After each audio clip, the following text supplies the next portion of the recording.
Boa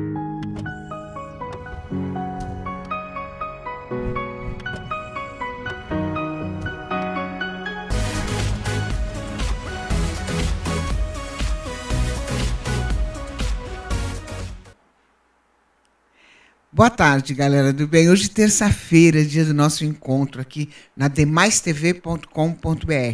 Já já a gente já está abrindo o Face também para vocês, tá? Olha, hoje o nosso assunto, no mínimo, é polêmico. Vamos falar sobre vampiros. Vampiros entre nós.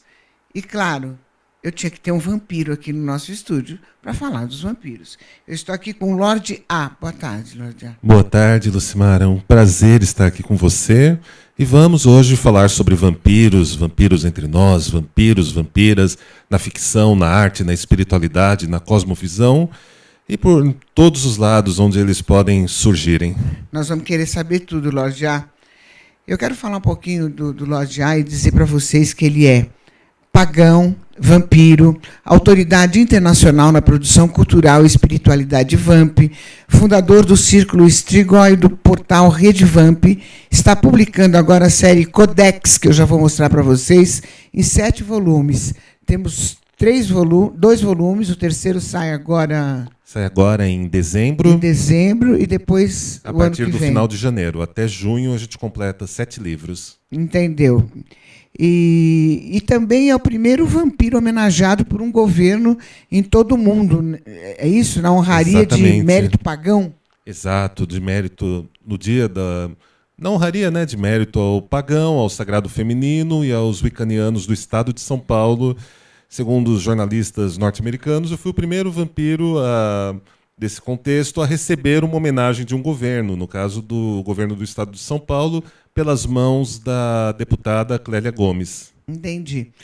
Então, galera do bem, a partir de agora, demaistv.com.br, você pode mandar sua mensagem e querer saber qualquer dúvida sobre vampiros, que o Lorde A está aqui e pode explicar para vocês, se fiquem à vontade. Lorde A, o que é um vampiro? É uma pergunta bem ampla, bem complexa. A gente fala em vampiro, as pessoas automaticamente pensam naquele personagem do cinema, do teatro, do videogame, dos quadrinhos, da cultura pop, um ser morto-vivo que se levanta do túmulo ou de um caixão e chupa sangue, vem atrás do sangue e da energia dos vivos. Mas isso é o folclore, isso é a história, é o que a gente no nosso meio chama de a realidade espelho. Não é a realidade de um vampiro. Claro, é um pouco forte dizer isso, porque você tem desde o século XV, pelo menos, que essa imagem é construída, é reforçada, é validada por autoridades religiosas e até por autoridades científicas, como a gente vê durante o século XVII e XVIII, durante os tempos das histerias vampíricas no leste europeu. Mas isso é uma imagem construída tão real quanto a bruxa que voa de uma vassoura, né? Entendi. Então, quer dizer que isso aí é balela. O vampiro de capa, o vampiro que vai, isso tudo é só cinema mesmo. Exato, exato. Embora nos eventos, nos encontros vampíricos, muitos de nós, incluindo eu, adoro uma longa capa veludada, uma capa de seda. É legal, porque, de qualquer forma, simboliza, né? Simboliza, é um traje da nobreza, um traje que foi muito conhecido na Inglaterra eduardiana, depois na elizabetiana, na era vitoriana também, na Idade Média também você tinha os nobres com as capas.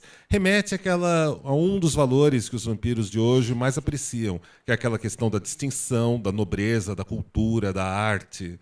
Mas, assim, a partir do instante que a gente imaginar que essa pessoa de capa vai se transformar em um morcego ou vai sair voando por aí, a gente já tem aquela fantasia, às vezes bem empregada num bom romance, ou às vezes aqueles delírios que surgem por aí na mídia de forma despropositada. Então quer dizer que o verdadeiro vampiro mesmo, o que ele faz, o verdadeiro vampiro? O verdadeiro vampiro é uma pessoa que vive como todas as outras, ele trabalha, alguns estudam, eles têm uma vida, normalmente têm uma família, são as pessoas responsáveis pelo lar onde moram, pela casa, pelos parentes mais idosos. E alguns gostam de uma filosofia vampírica, gostam de trajes vampíricos, de músicas, de livros, de uma produção cultural que remete ao vampírico dos filmes e da cultura pop. E alguns outros, em uma quantidade um pouco menor, encontram no vampiro um arquétipo, uma espiritualidade e uma cosmovisão, que não tem nada a ver com aquela história de sugar energia, de beber sangue, de nenhum tipo de parasitismo vulgar, como dizem por aí, como algumas pessoas apregoam por aí. São pessoas que gostam do espírito da liderança, do espírito de viverem dentro das suas medidas, da sua intensidade, da sua velocidade, sendo protagonista da sua própria história de vida.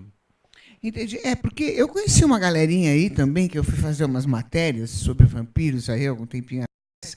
E eu até curti muito, sabe? Fiquei super amiga. Mas eles gostavam de andar assim com as capas. Eles colocavam aqueles dentes aqui dos lados. E dente, eles faziam implante mesmo, né? Para ficar as presas aqui. E eu conheci uma até que dormia no caixão também. Por que eles têm esse comportamento, então? E eles são sérios, são estudantes, estão em faculdades, gente do bem. Eu gostei demais de conviver o tempo que eu convivi com eles ali até realizar a matéria. Eu acho que esses comportamentos não têm nada demais. Se é um gosto da pessoa, aquilo faz bem para ela, ela está bem resolvida com ela, ótimo, é uma coisa perfeita. Quando a gente fala de vampiros, a gente só costuma frisar muito uma questão. Você tem as pessoas que acham que para ser um vampiro tem que existir exatamente como é ao pé da letra aquilo que viram no livro, que viram na ficção, na cultura pop.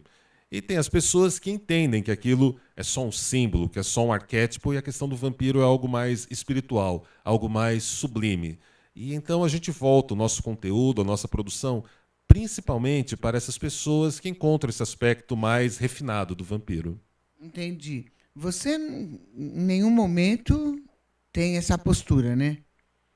Depende. Em uma festa de Halloween, ou em uma balada de um contexto mais dark, como aqueles que a gente produz, eu gosto muito de roupas do século XVII, do século XVIII. Adoro cartolas, longas capas.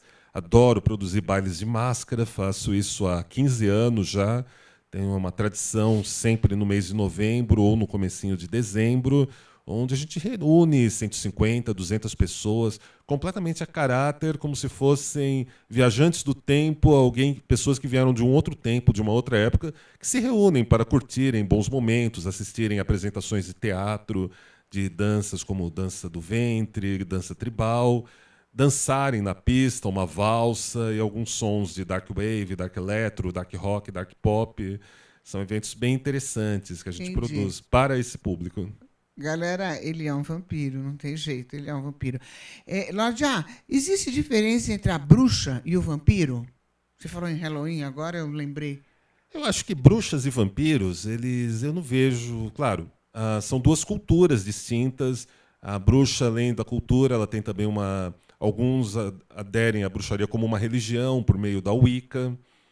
Tá aí já há mais de 50 anos, é uma religião bem séria, bem fundamentada. Há as bruxas que não são religiosas e têm sua própria visão, o seu próprio paradigma espiritual. O vampiro, ele não constitui formalmente nada que se pareça com uma religião para aqueles que frequentam a cosmovisão ou a espiritualidade vampírica. É uma espécie de arte invisível e de ofício sem nome, uma espiritualidade não dogmática, que eles desenvolvem com bastante fundamentação. É um caminho que já existe há pelo menos 50 anos nos Estados Unidos, Europa, chegou há 15 anos aqui no Brasil através do meu trabalho, e também na África do Sul e na região da Ásia, principalmente no Japão.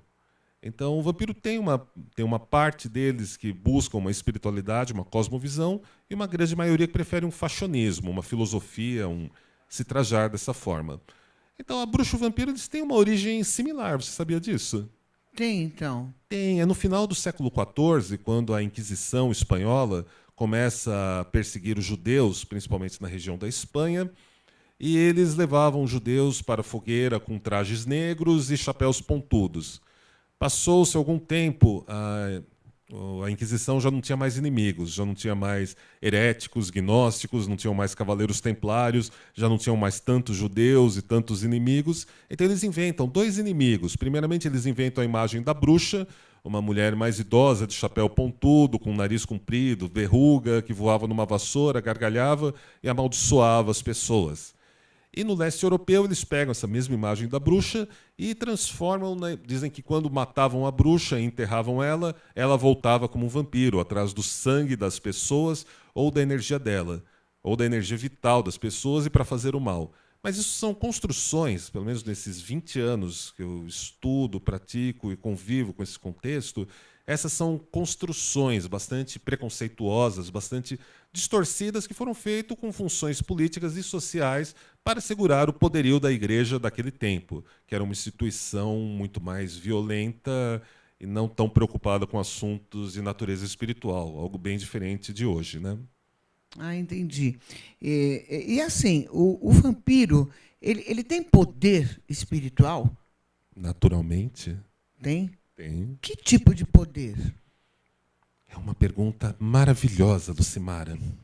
Diferente, assim, enquanto a gente fala, é engraçado, né? Primeiro, para a gente explicar esse tipo de poder, é legal a gente falar sobre algo chamado pensar pré-moderno. O que é o pensar pré-moderno? Se nós viermos para o iluminismo e para o século XVII, XVIII, XIX, principalmente depois da Revolução Industrial, posteriormente no século XX, o mundo é explicado pela razão, a ciência explica tudo, há certeza sobre tudo, tudo é um caso numérico, algo que pode ser explicado pela psicologia, pela psicanálise, há uma explicação para tudo. O pensar pré-moderno é uma fase de pensamento anterior a isso, onde o imaginário não era um mero faz de conta ou uma coisa largada, uma coisa que qualquer pessoa pode fazer. O imaginário era uma força construtiva. Era uma força que, segundo os pesquisadores daquele tempo, como Francis Bacon, ou grandes artistas como William Shakespeare e muitos outros, eles acreditavam que o imaginário podia ser mensurado, podia ser medido, e você podia fazer uso da força da sua imaginação, uma vez que aquilo que você sonha e aquilo que você pensa é feito pela mesma substância. Então, o poder do vampiro é o de cristalizar os seus sonhos. Ele ou ela é um artista com uma força de realização muito grande, capaz, uma força de realização, e como diz uma amiga minha, a DJ Susana Haddad, do duo Bela Lugosi, é uma pessoa com um coração maior que o corpo. É uma pessoa que quer realizar os seus sonhos, que quer trazer do imaginário para a realidade, seja uma festa, seja um livro, seja uma casa estilosa, um visual diferente, ideias que possam fazer um bem maior para o mundo, que possam quebrar tabus e comportamentos estagnados. Então o vampiro ele vai se expressar principalmente através da arte. Ele não vai fazer feitiços, como seria de característica das bruxas, mas ele, através da atitude, da postura, das suas construções, de alguma maneira, ele atrai as situações mais propícias, as situações que permitem ele cristalizar essas novas realidades. Entendi, Lorja. E como que eu percebo que existe um vampiro perto de mim? Como que eu percebo? Quando é tarde demais. Como? Só quando é tarde demais. Quando não dá mais tempo? Quando não dá tempo. Que veja, as pessoas, né, normalmente pensam que o vampiro é aquele ressentido. Porque, putz, as pessoas olham na rua e falam: não, o vampiro é aquela pessoa ressentida que quer descobrir que tipo de ressentido que ele é para cobrar ou tirar alguma coisa dos outros. Isso está errado. É aquela imagem do parasita. É aquela imagem do obsessor, do encosto, do invejoso, daquela pessoa com muito, muito problema emocional que acha que a solução para a sua própria vida não está nele, está em tirar alguma coisa dos outros. Essas pessoas não são vampiros, nunca foram vampiros. Na verdade, eles só foram vampiros numa série de publicações do final da década de 90 e comecinho do século XXI, que se aproveitou de um hype vampiresco na mídia e decidiu chamar essas pessoas de vampiros. Mas elas nunca foram vampiras. Diante da cosmovisão vampírica, da cultura vampírica, que tem quase 50 anos de existência ininterrupta, mapeada, documentada e concreta em outros continentes, isso nunca teve a ver com as nossas práticas, com a nossa vida. Mas A grande massa das pessoas do mundo acham que o vampiro é um parasita, alguma coisa assim. Então elas vão ver essas pessoas que sabotam a vida das outras e vão falar: ah, é um vampiro, eu sei que é um vampiro, estou sendo vítima de um vampiro. Quando não são, estão sendo vítimas de uma pessoa com patologia emocional, uma pessoa problemática. Agora, para você reconhecer um vampiro, quando eles se mostram, eles e elas se mostram, eles são muito discretos. Normalmente você só se dá conta depois que eles já passaram e já resolveram sua vida, já fizeram alguma coisa que te ajudou e você não sabe de onde veio aquela ajuda, como aquela situação que estava difícil andou para você. Eles também têm essa função? Sim, naturalmente. É o que mais fazemos, na verdade. Entendi. Temos até um Dia dos Vampiros. São Paulo é a única cidade do mundo que tem um Dia dos Vampiros. Que é quando? Que é no 13 de agosto, criado pela nossa amiga, a cineasta e escritora Liz Vamp. Grande Liz Vamp, um beijo enorme para nossa amiga, gente finíssima. Uhum. Sim, os vampiros, tanto os que apreciam a parte da espiritualidade, quanto os que gostam da parte cultural, eles se reúnem uma vez por ano, pelo menos em uma quantidade expressiva de 150, 200 ou mais pessoas, para irem doar sangue na Fundação Pro Sangue e em outros bancos de sangue aqui do estado de São Paulo e em outras cidades também aqui do Brasil, em Nova York, no estado do Maine, nos Estados Unidos, na Inglaterra, Berlim e mais algumas cidades da Europa. Todos, por exemplo, essa é uma das ações que essa cena já tem a característica de fazer nesses últimos 15 anos. Entendi. Deixa eu aproveitar e perguntar o seguinte: como que o vampiro entrou nas obras da espiritualidade e depois dos ocultistas? Ah, isso é interessantíssimo. A gente precisa, então, para responder isso, voltar no tempo por volta do século XVI e XVII. O que acontece? Lembra que eu estava contando quando surge a imagem do vampiro e da bruxa? Os doutores católicos, sempre, infelizmente a conta vai para eles nessa vez, eles precisavam justificar a perseguição às pessoas acusadas de bruxaria e vampiros. Então eles vão fazer uma salada mística, histórica, de todos os tipos, onde todas as lendas da mitologia grega e de outros povos que tinham seres noturnos ou que talvez se interessassem por sangue, passam a ser rotulados como vampiros. Então, antes do século XVI, você não tinha vampiros. A partir do século XVI, tudo que você puder imaginar de ser mitológico de diversos povos passa a ser rotulado como vampiro. Os espiritualistas vão ver esse movimento. Nessa época era muito natural os espiritualistas serem católicos, romanos, ortodoxos, protestantes. Eles vão pegar essa produção, mas eles vão ressignificar o vampiro dentro dos seus dogmas, dentro das suas liturgias, dentro das suas práticas. Mas eles vão fazer algo que vai parecer o vampiro espiritual. Quando chega os Piesart, o Allan Kardec, eles vão pegar também esse conteúdo dos católicos e vão pegar um conteúdo que estava surgindo nos teatros, nas óperas e nas publicações chamadas os Penny Dreadful, os Centavos Mortais. E eles vão acabar tornando o vampiro a imagem do espírito obsessor, do espírito parasita, ou aqui no Brasil que a gente chama do encosto. A única coisa mais interessante que a gente tem nesse momento é através dos poetas malditos ou dos românticos, que eles não vão pegar o vampiro por esse caminho dos espiritualistas, nem dos católicos, nem dos ocultistas. Eles vão pegar o vampiro como uma espécie de máscara para, nas suas obras, criticarem tabus, comportamentos estagnados e valores que já não eram bons para a sociedade daquela época. Então é aí que vai surgir o Lord Ruthven, Varney the Vampire, Geraldine no poema épico Christabel e quase 70 anos depois na forma da vampira Carmila do Sheridan Le Fanu. São esses 4 personagens do romantismo que vão acabar servindo de base para o surgimento do Conde Drácula no final do século XIX. Entendi. Agora, é verdade que a primeira grande vampira da literatura era lésbica e aterrorizou a Europa e influenciou até o Drácula? Você vai responder já já, peraí. Ele vai responder se isso é verdade. A gente vai para um break rapidinho e já volta. Peraí, Lorde A.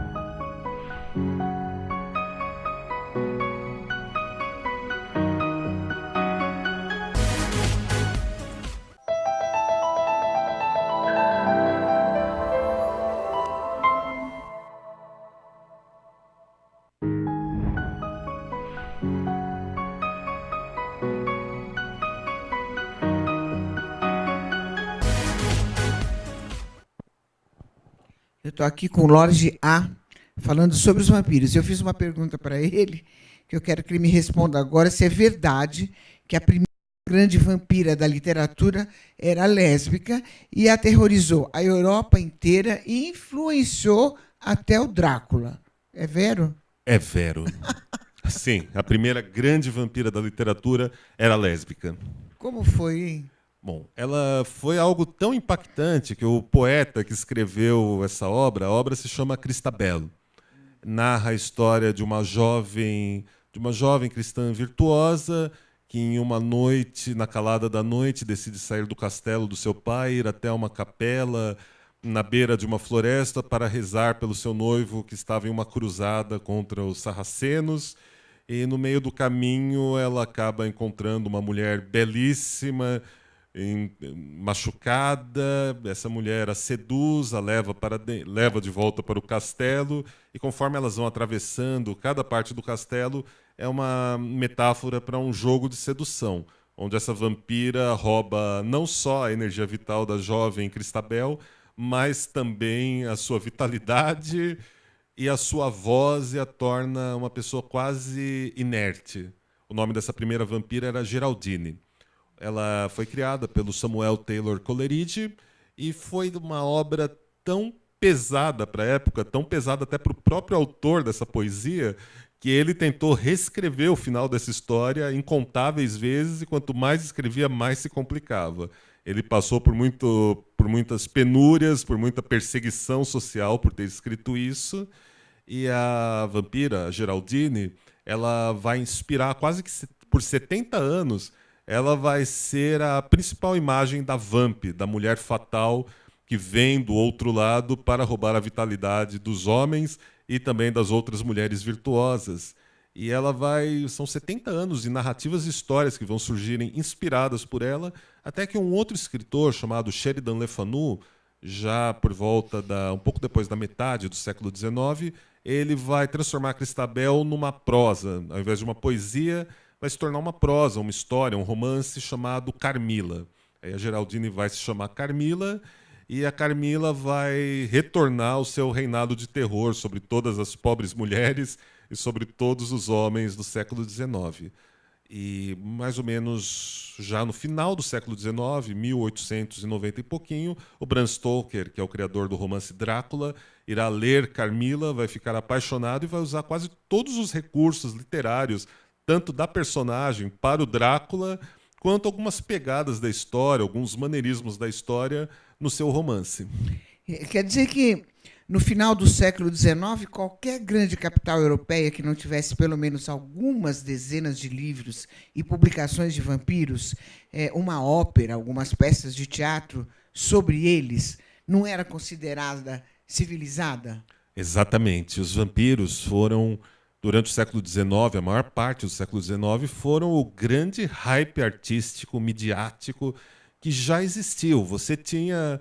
As grandes capitais tinham versões e versões de óperas vampirescas, de vampiros no teatro, e quase sempre as histórias, as narrativas, quando não era algo folclórico, derivava daqueles 4 personagens que foram os ícones, né, no século XIX, que é o Lord Ruthven, criado pelo médico inglês Johnny Polidor, falamos dela agora, da Geraldine e da Carmila, e ainda o Varney the Vampire, que era um personagem multiautoral, que por quase 70 anos teve todos os autores escrevendo como ghostwriters, sem usarem o próprio nome, escrevendo aventuras desse personagem. Eram esses 4 modelos de vampiros que dominavam a produção e o imaginário cultural da Europa. O Drácula, do escritor irlandês Bram Stoker, quem foi ele? Como ele surgiu? E como assim ele não foi o primeiro vampiro? Qual a sua ligação familiar com ele? Já são 120 anos de Drácula ou não? 120 anos, comemorados esse ano em todo o mundo no World Dracula Day. Graças a um dos descendentes do Bram Stoker, né, o Dacre Stoker, ele criou essa data onde a gente celebra a influência, o alcance e o maior romance de vampiros já publicado em todos os tempos. 120 anos do personagem, é uma marca bastante expressiva. Lorde A, agora uma pergunta assim, bem importante. Como assim temos vampiros no Brasil há 170 anos. Quem eram eles? Que livros são esses?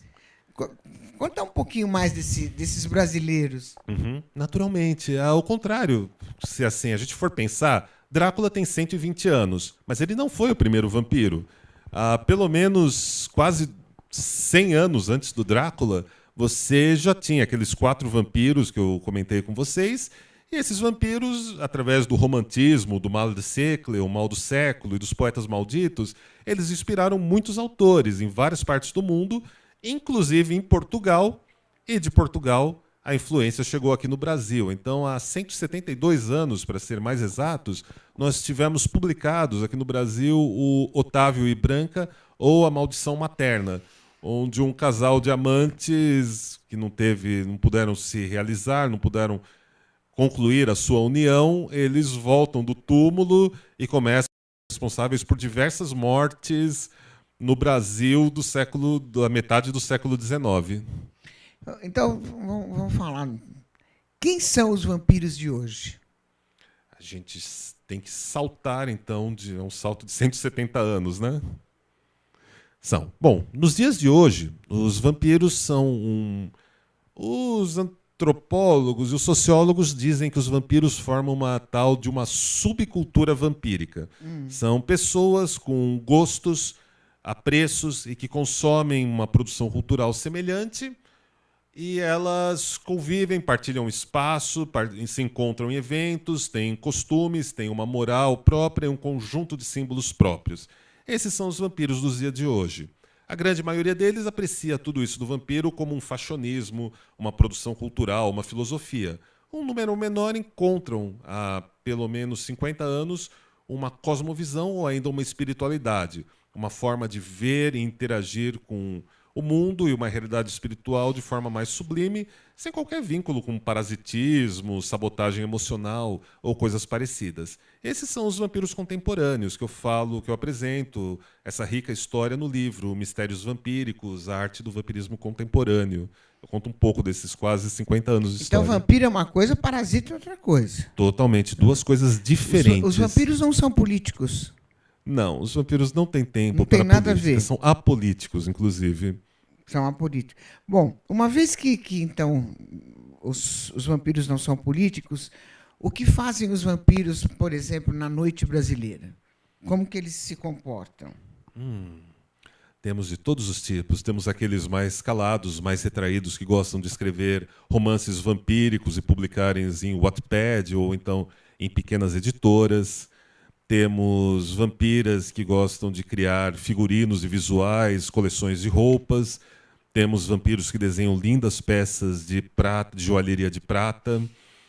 Temos de tudo um pouco. De tudo um pouco. Os vampiros se apaixonam? Naturalmente. É. Eu sou um vampiro apaixonado e bastante realizado no amor há 8 anos. 8 anos. Está casado? Sim, A casado. sua esposa é vampira? É vampira. É.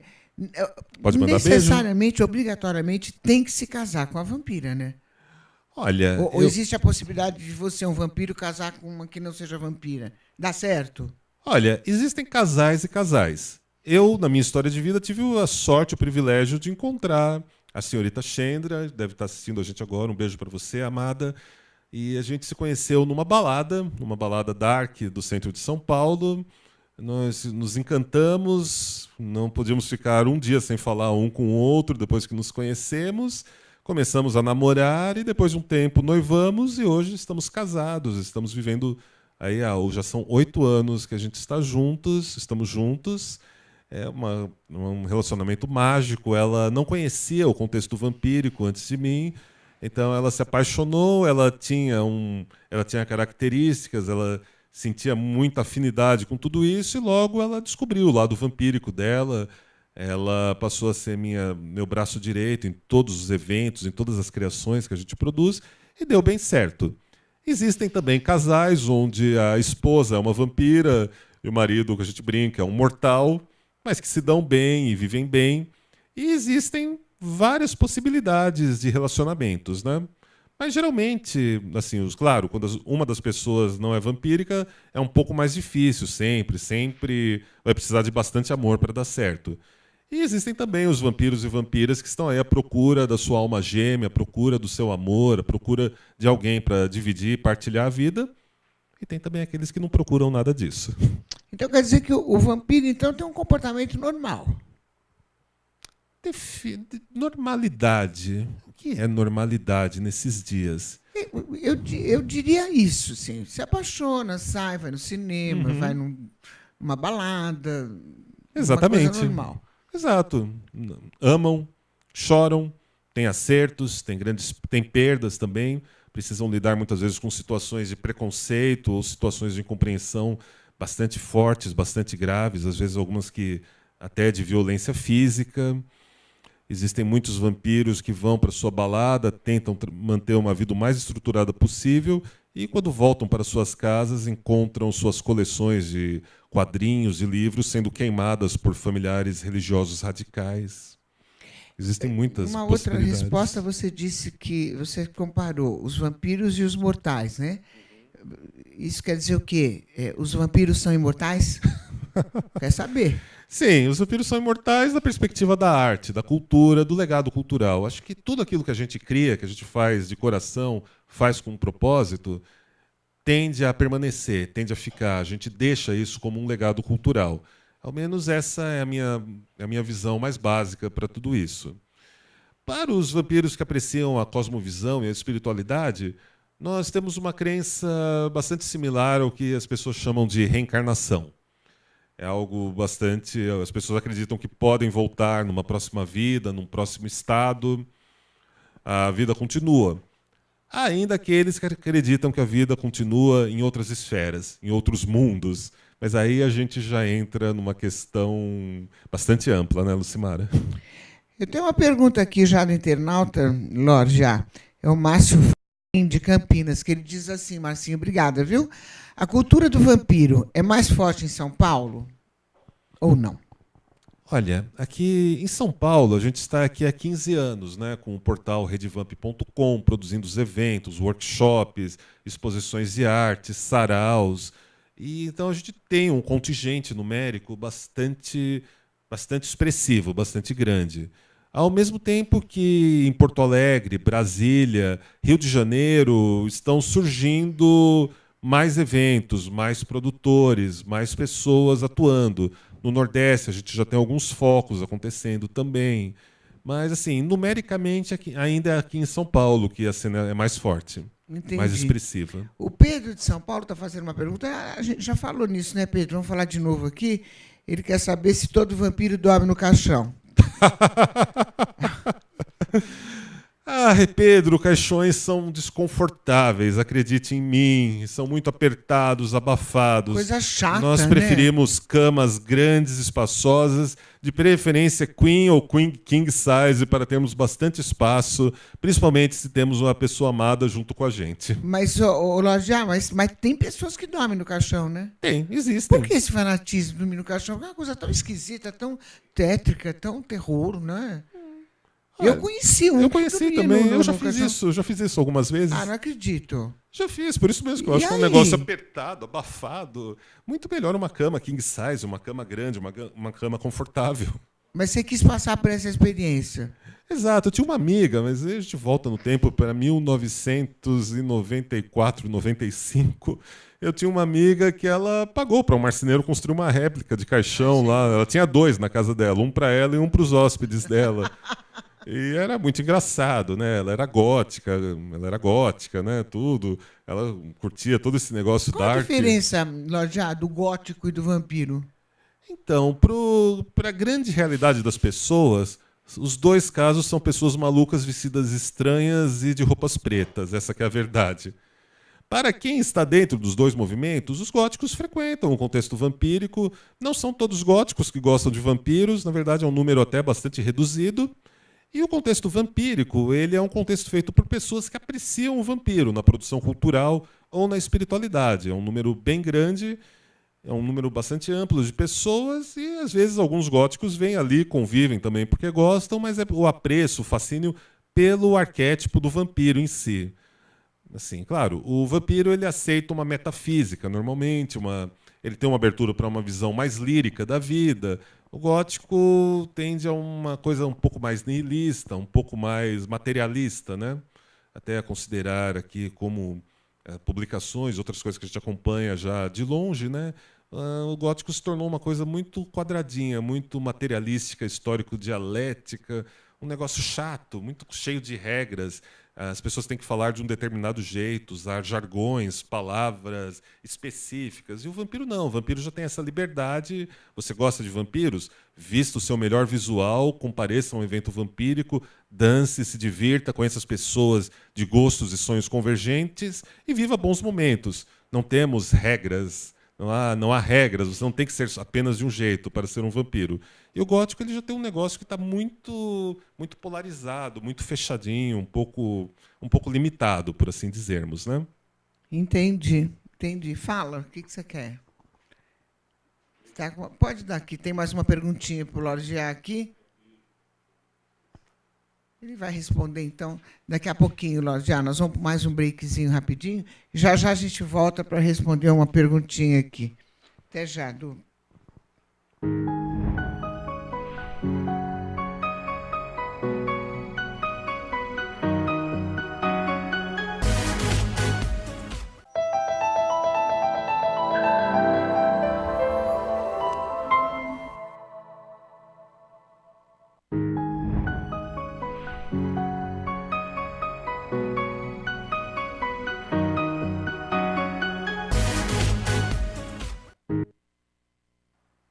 DemaisTV.com.br, eu estou aqui sobre vampiros com um vampiro legítimo, que é o Lorde A.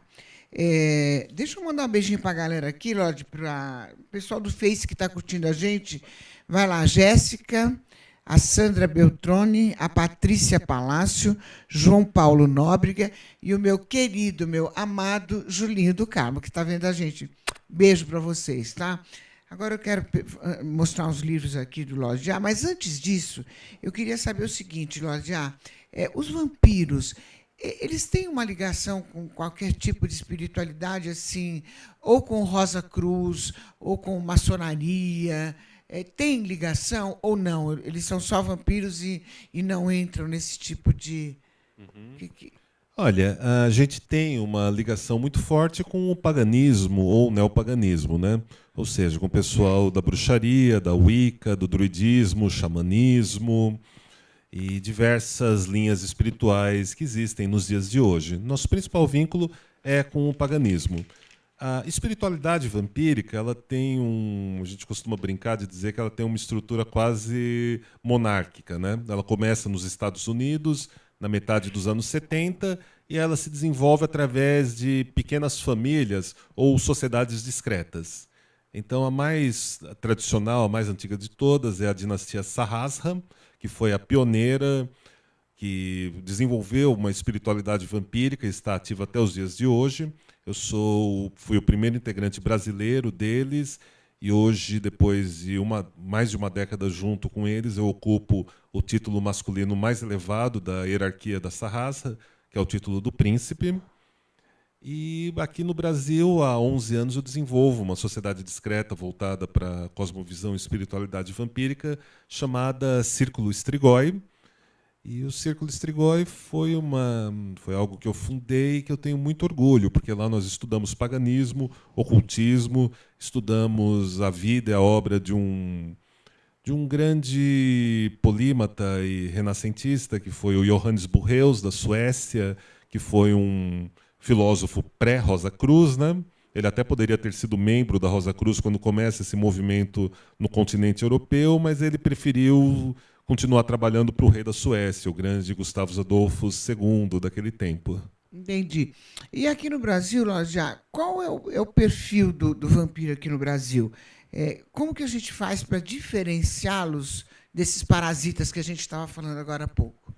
Bom, primeiro que quando você tem um parasita, em maior ou menor espaço de tempo, você vai perceber quem é aquela pessoa que te sabota, que te drena, que te suga, que te enfraquece e que nunca deixa você se assumir plenamente, com toda a sua força, com toda a sua vitalidade, com todo o seu poder de atração e viver uma vida mais próxima daquela que você sonha. Você nota quem são esses parasitas e você tem a obrigação e o dever de botar eles para correr. cortar, tirar eles da sua vida o quanto antes. Essa é sempre a melhor dica para você lidar com parasitas. Identificou, reconheceu o parasita, fecha as portas, não dá mais voto de confiança para ele, corta relações, afasta de você que a sua vida começa a andar muito melhor. Já você perguntou agora, os vampiros, eles são conhecidos pela nobreza, pelo altruísmo e por estarem de verdade do seu lado, mesmo muitas vezes sem contarem o que eles são, o que eles fazem. Eles são aquelas pessoas que te põem para cima. São aquelas pessoas que te protegem de pessoas que têm interesses nefastos e que muitas vezes nem assumem o crédito das coisas boas que fazem para os outros. Eles fazem, eles atuam e voltam para o anonimato, ficam ali escondidos na sua vida.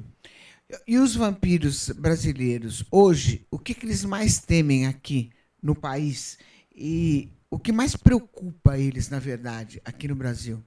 Olha, em termos bem realistas, é o fanatismo religioso que está atingindo graus bastante preocupantes, onde pessoas de uma denominação religiosa radical e fanática vê-se no direito de depredar o solo sagrado e o espaço sagrado de outras religiões, de tacarem pedras em crianças que estão indo para um culto, de perseguirem pessoas profissionalmente por elas terem uma fé ou uma visão do espiritual que não é aquelas dadas pelas religiões deles. Essa é uma das coisas que mais preocupa a gente aqui no Brasil, os vampiros, porque você tem direito, ou deveria pelo menos ter direito de liberdade de pensamento. Você é livre para crer naquilo que você desejar crer. E isso é uma coisa de foro íntimo, é uma coisa particular de uma pessoa. É completamente grotesco, um sinal de falta de civilização, um crime muito grande pensarmos que pessoas não podem ter a sua própria religião e outras pessoas podem invadir a vida delas e destruir aquilo que é sagrado para elas. Uma outra coisa que nos preocupa também é o bipartidarismo político. Parece que o Brasil, de repente, tudo se dividiu, a gente voltou para a época da Guerra Fria. Voltamos para os anos 80 e só existem dois partidos ou duas únicas posições políticas radicais. E as pessoas tratam isso como se fossem times de futebol. Então elas se veem, de um lado se veem no direito de perseguir, humilhar, caçar e privar, tirar oportunidades das pessoas que são de um outro alinhamento, e essas pessoas se veem no direito de retribuírem isso e continuarem essa perseguição. Então são dois quadros, perseguição religiosa e bipartidarismo político. Todos esses fanatismos e radicalismos é o que mais nos preocupa aqui no Brasil.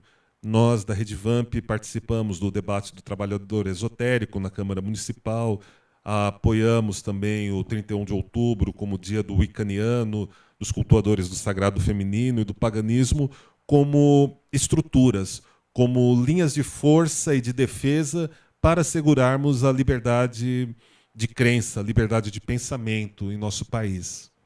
Entendi. Tem uma perguntinha aqui, Lorde, do Renato Augusto. Obrigado, Renato, de Brasília, lá, Distrito Federal, que ele pergunta o seguinte: de onde surgiu o seu nome, Lorde A? Interessante, né? Lorde A, sim. É uma longa, longa história, mas vamos dizer que lá nos anos 90, quando eu estava descobrindo tudo isso, eu encontrei uma história em quadrinhos de um autor britânico chamado Alan Moore, desenhada por um cara chamado David Lloyd. Ela chamava-se V de Vingança. E eu, quando li aquela história, eu adorei o personagem, eu adorei a ideia que estava ali, que é a ideia que uma pessoa, usando da arte de alguns artifícios, pode transformar toda uma realidade. Originalmente, o personagem, na entrevista no final da revista, os criadores contam que a história ia se chamar A de Anarquia. O personagem iria se chamar A. E quando eu li aquilo, eu parei, olhei, nossa, falou direto ao meu coração. Quando passou algum tempo, eu fiquei mais velho, comecei a atuar como DJ, como produtor de eventos. Todo mundo usava um nome artístico, então eu escolhi o nome de Lorde A. Ah, entendi. Essa é a história. E aproveitando aqui o Pablo Vieira, aqui de São Paulo, ele quer saber se todo vampiro tem codinome ou não. Essa é até uma regra, né? É uma coisa super divertida isso. Por quê? Primeiro, a gente chama de nome noturno. O nome noturno, alguns têm, alguns não têm. Dentro da cosmovisão vampírica, o nome noturno ele carrega um significado espiritual próprio, é uma espécie de moto ou da palavra ou do termo que expressa a sua busca espiritual, aquilo que você tem sede, aquilo que você quer representar, aquilo que você quer trazer para você na sua vida. Mas no lado do fashionismo, da produção cultural, não há nenhuma obrigatoriedade em nomes noturnos, nomes de plume ou nomes artísticos. Eu gostei do Lorde A. Ah, eu adoro. Eu gostei, achei bem estiloso. São quase 20 anos já, né, que eu carrego esse nome, de Lorde A. Que bom. O Fabrício Carvalho, aqui de Jundiaí, São Paulo, ele pergunta o seguinte: se você tem medo de morcego e se você teria um de estimação? Eu adoro morcegos, mas eu acho que morcegos são encarnações da vastidão e da potência noturna e eu jamais teria coragem de manter um animal lindo como um morcego trancado em uma gaiola. Eu gosto de ver eles revoando através da noite. E eu vou dizer uma coisa para você, viu, Lorde Já? E vou dizer também para ele, que é o Fábio Carvalho.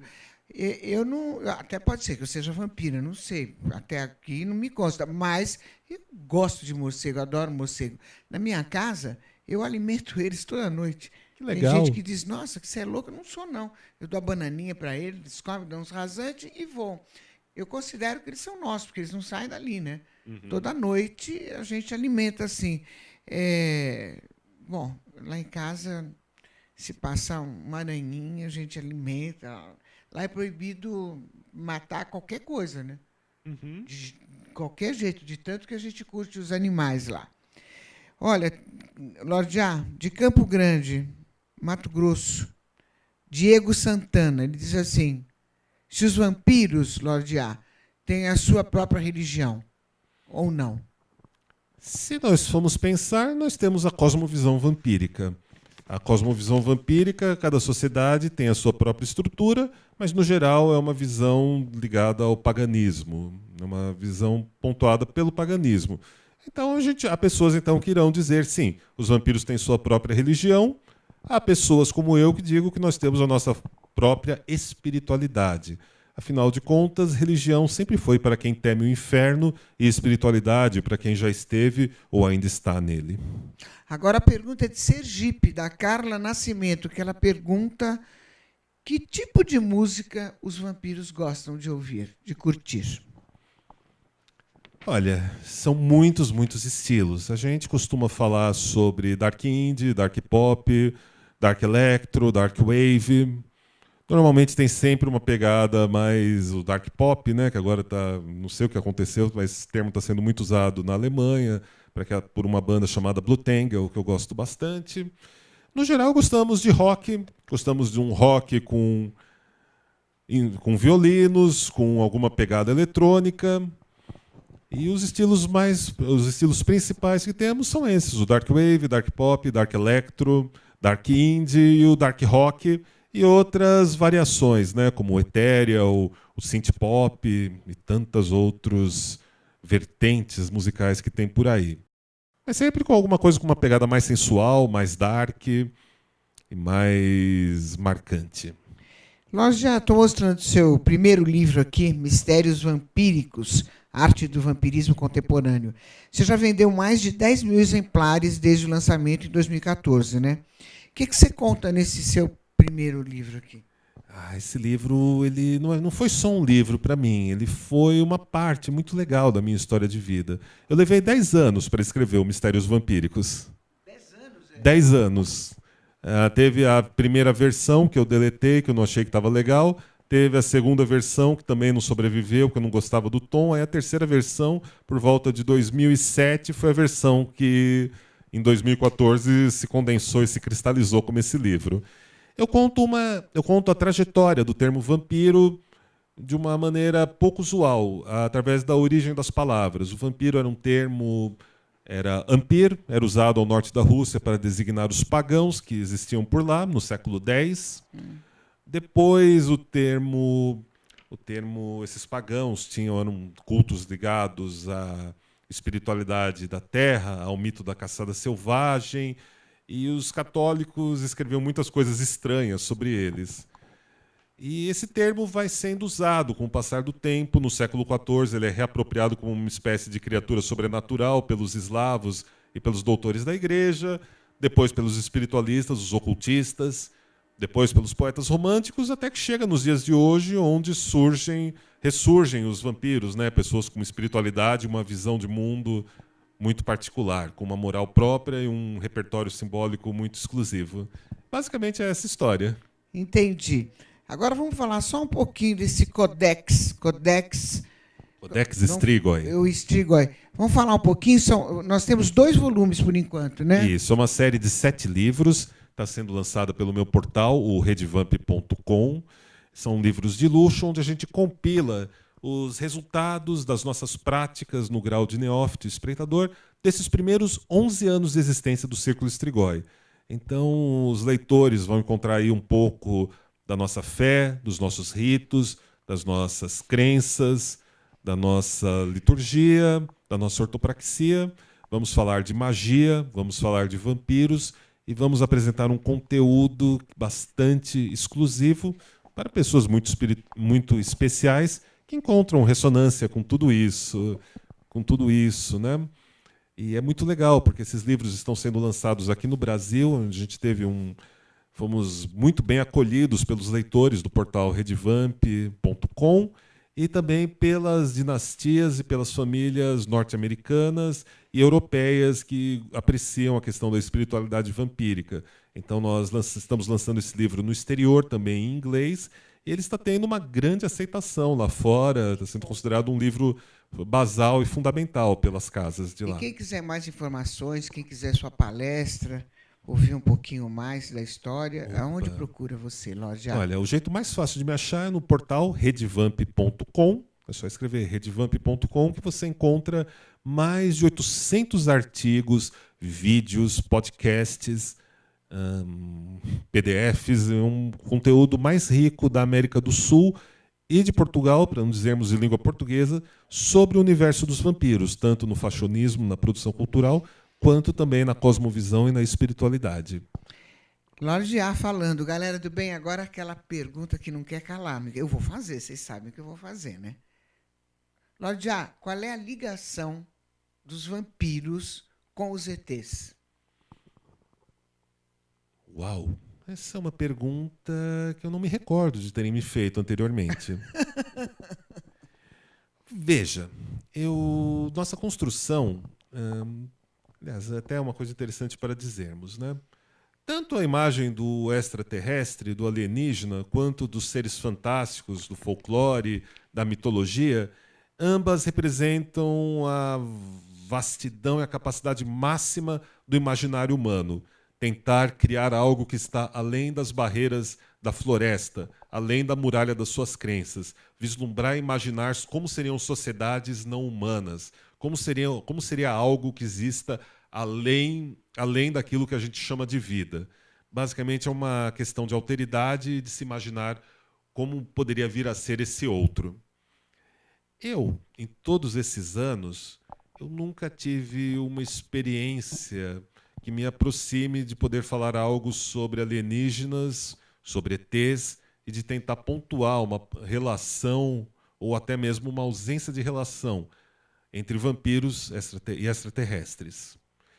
Mas me agrada pensar que talvez os vampiros e as pessoas que apreciem a questão de extraterrestres, enquanto símbolo, eles oferecem um acesso, um canal a aspectos do nosso espírito ou da nossa mente que a gente, ainda assim, precisa situar em um ponto bem distante, talvez no limiar e no vértice da nossa capacidade de imaginação. São símbolos que falam daquele outro lado que é cada um de nós realizados, cada um de nós encontrando a nossa totalidade. Então, eu vou ficar com uma filosófica mesmo para essa pergunta, mas eu vou pesquisar sobre isso e vou desenvolver. Galera, ele enrolou, ele não disse, tá? Mas ele vai voltar e ele vai dizer. Lorde A, Muito obrigada pela sua presença, viu? Muito obrigada mesmo. Volte mais vezes para a gente falar mais sobre vampiros. É gostoso falar sobre vampiros, né? Bom, eu adorei estar E aqui com vamos você. fazer aquele encontro seu com a Liz Vamp? Vamos sim. Adoro a Liz, é uma amiga É antiguíssima. uma fofa, né? Uhum. Galera, é um prazer estar com você, Lucimara. Obrigada, viu? Eu falei com o Lorde A, um verdadeiro vampiro brasileiro. E você que está aí, me siga no Instagram, @Lucimara Paris, e não esqueça, todos os sábados eu estou às 12 horas na Rede Brasil também, com o nosso programa de entretenimento. E aqui eu quero deixar um beijo para vocês, agradecer a sua paciência, e terça-feira a gente volta na demaistv.com.br. Um beijo para vocês e para toda a galera do Face que acompanhou a gente, tá? Lorde A, um abraço. Gratidão.